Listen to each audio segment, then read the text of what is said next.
আমার বাংলাদেশ পার্টির চেয়ারম্যান মুজিবুর রহমান মঞ্জু বলেছেন, জাতীয় নির্বাচন আয়োজন নিয়ে যে শঙ্কা ছিল তা প্রধান উপদেষ্টা কর্তৃক রোডম্যাপ ঘোষণার মাধ্যমে কেটে গেছে। এখন দরকার প্রশাসনিক সহযোগিতা। প্রশাসনের সকল স্তরের সদিচ্ছা ও আন্তরিকতা ছাড়া নির্বাচন সুষ্ঠু হবে না। বিকেলে ফেনী সদর উপজেলাধীন কাজিরবাগ ইউনিয়ন এবি পার্টির আয়োজনে ঈদ পুনর্মিলনী অনুষ্ঠানের প্রধান অতিথির বক্তব্যে তিনি এসব কথা বলেন। মুজিবুর রহমান মঞ্জু বলেন, আগামী নির্বাচন শান্তিপূর্ণ হবে কিনা এই নিয়ে জনমনে শঙ্কা রয়েছে। তিনি বলেন, আইন শৃঙ্খলা প্রতিষ্ঠা ছাড়া গণতন্ত্র প্রতিষ্ঠা হয় না।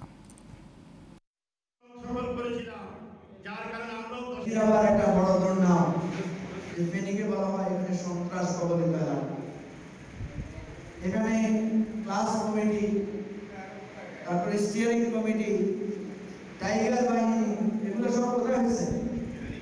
ফেনীতে হয়েছে।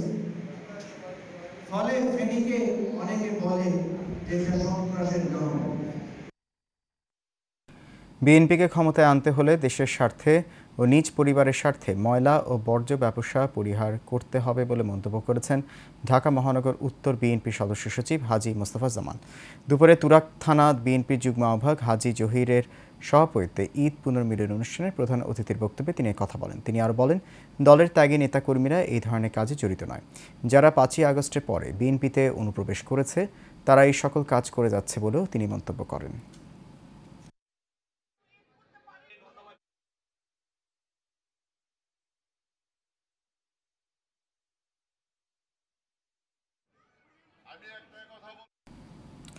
দেশের অস্তিত্ব রক্ষায় সবাইকে এগিয়ে আসতে হবে। দেশের সম্মান রক্ষা করা সকলের দায়িত্ব বলে মন্তব্য করেছেন এশিয়ান টেলিভিশনের head of news Sirajul Islam.